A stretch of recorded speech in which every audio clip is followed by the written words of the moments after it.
on, let's take some minutes to zero.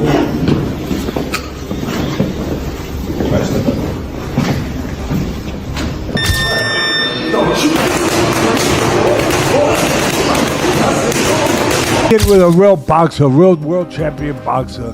That the only other time he was in for the fans to get mad with that was against Fury's Tommy Fury, but it wasn't that level, obviously, and all the size things you just rightfully pointed out.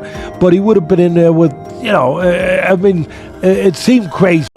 So much about him fighting fight somebody your size. His next opponent is by far the most credentialed guy ever fought actively in his prime. There's one problem. He fights at 135 pounds. He fights at 135 pounds. In the build-up to his showdown, Gervonta Tank Davis has shocked fans with a dramatically bulked-up physique, sparking speculation that he's preparing to match Jake Paul's size and strength head-on. Masters Gervonta Tank Davis has intensified his training for the Jake Paul fight. Back down on my own. Let it burn, baby, let it burn. Mind over matter, son. Mind over matter. This is the blues on. Ain't nobody doing no shit like this. Come in the desert. Nigga trying to stay away from the desert. He come in the desert. When the night is cold and low. Okay, light camera action. And fighting for Light action. Cat. Come on, Ted. Come on, Ted. Turn out. Turn out, Ted. Come on, let's get dig down in there. Dig down in there. 10 seconds. Don't think about it. Don't think about it. Remember that gun on it? They got that gun on that tank. They go time. When the night is cold and low. He ain't gonna keep you here late tonight. Good job. It's been hard being away from my daughter. She actually here, she sleep.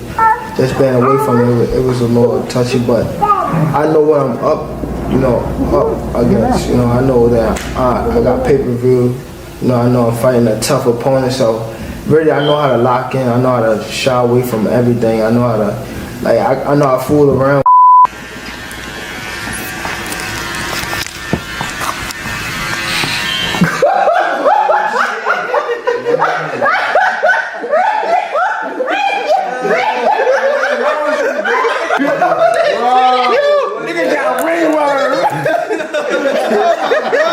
I said 10.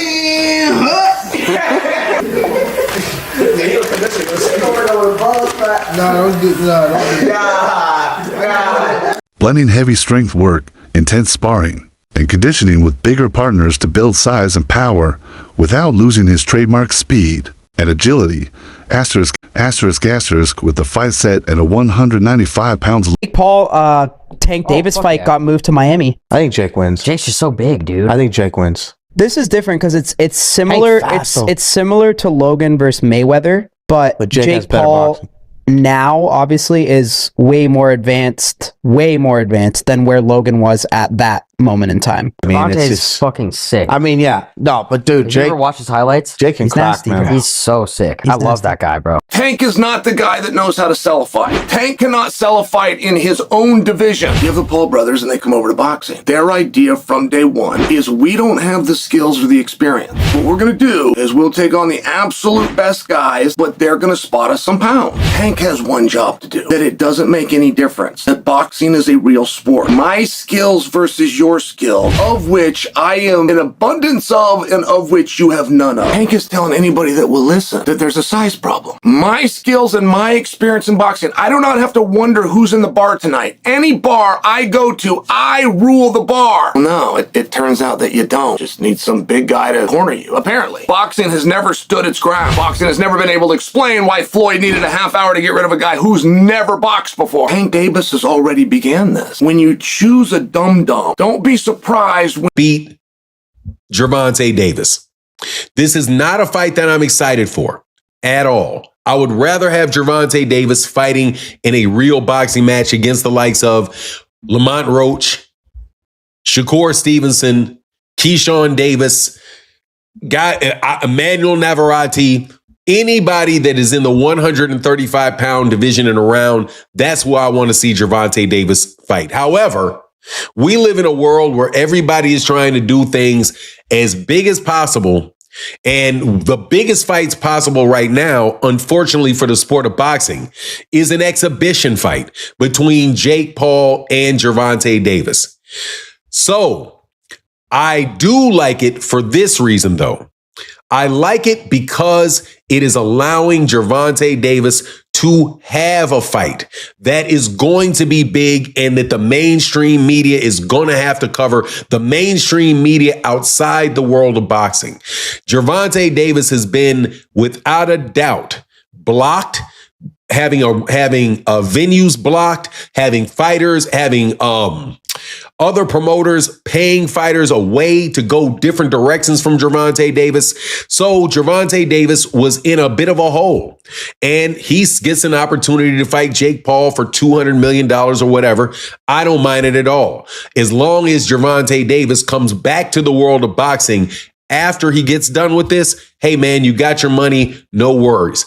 But you gotta love Dana White having the audacity to pick Jake Paul in this fight and says something to the effect that, hey, he was talking to Logan Paul and said, hey, when you were fighting Floyd, you know, there was this, you're a gigantic guy, big size difference. There was a time when Floyd Mayweather Jr. hit had an overhand right that landed flush on Jake Paul. During the face-off, Gervonta Tank Davis looked unusually tense and reserved, fueling speculation that Jake Paul's size and presence may have rattled his trademark confidence. Facing off. He just did. I've seen other face-off this Tank done. He gets in their face and they're intense and he looks good. He looked very meager up there. You've had 8 fights and you're going to go tangle with Tank Davis. And the story instantly comes out. Jake is so much bigger. There is such a compliment to Jake within that insult. It is meant to be an insult. It is meant to take away from a potentially glorious moment for Jake. But where the compliment comes...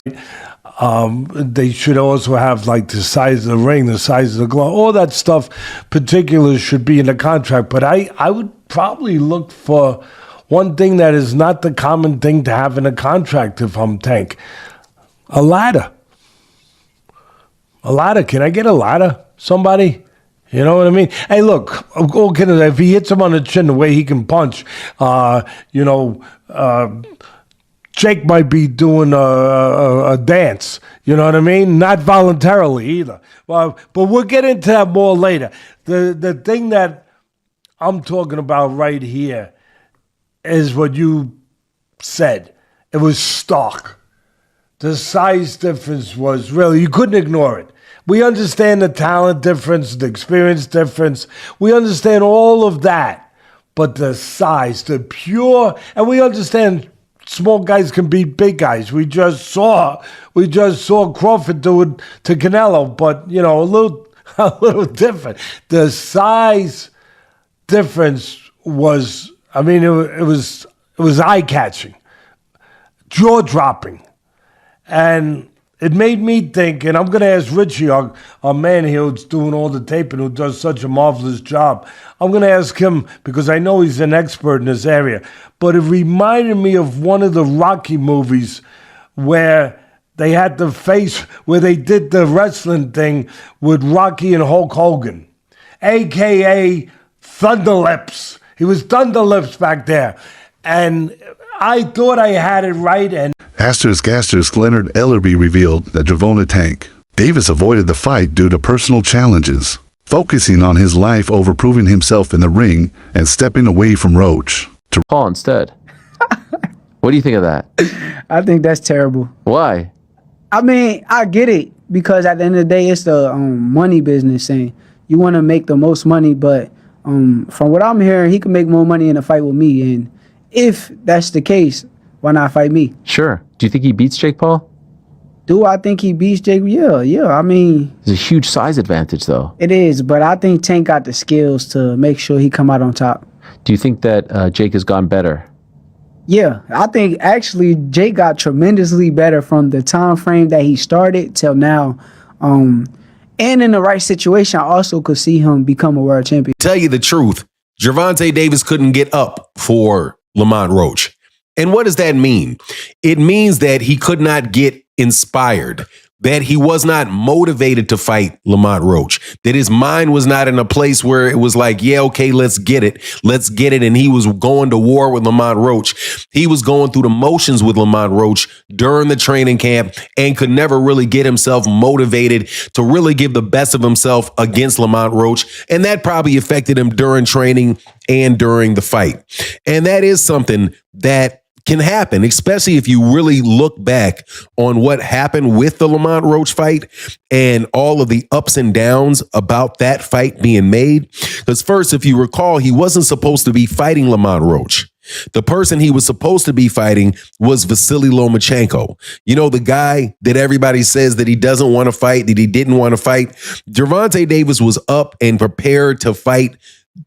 Asterisk, Jake Paul's boxing moves prioritize promotion over competition, choosing opponents like Gervonta Tank Davis to generate viral buzz, while the extreme size difference Paul's height. Jake Paul versus Tank Davis is actually happening. What the is going on? I guess Tank is going broke because that's the only justifiable reason you ruin your legacy against a guy like Jake Paul. And yes, I do think Jake Paul is going to win. Tank Davis is a much better boxer and has crazy power, but he's 5'5", 130. That power is not going to carry over against someone who is 6'1", 210. And it's not like Jake is bad. Yes, his fights are boring. He says he's going to step in the ring and sleep his opponents, but the only people who end up sleeping are the audience.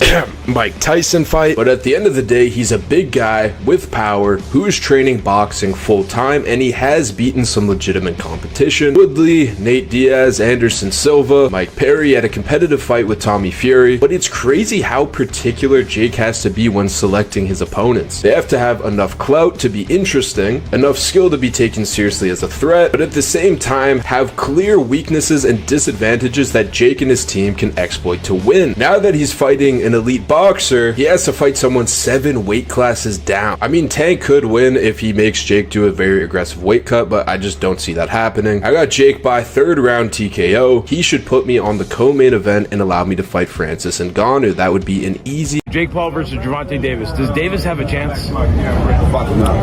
Gervonta is a great boxer, but he ain't gonna do. So you got Jake Paul by knockout, or? No, I don't got anybody, but I don't think he's just too small. I don't want to beat up somebody that small. I don't want to, you know what I'm saying? I don't want to lose to somebody that. There's no point in the fight. It's a great fight, actually. I'm not hating on the fight, but I think my thoughts on it is let's watch and see what happens. Ryan Garcia said his boxing's turning into WWE. Yeah, with that type of matchup. You agree? Last thing, White House card, like he said, you want Conor McGregor? Yeah, but the whole thing's on WWE, so it's like, at least that's happening and it's getting something to talk about, something to watch. Reach at weight advantage versus Davis's 5'5". 130-pound frame highlights the matchup as more spectacle than sport. Asterisk. 5 pounds heavier than you. That is called one thing. That's called being a bully. It was bad enough when he fought Mike Tyson, a man that was 58 years old, and he was walking around like, I just beat the baddest man on the planet. I just destroyed Mike Tyson and went out there and I beat him, and him and his brother are all celebrating and shit like that.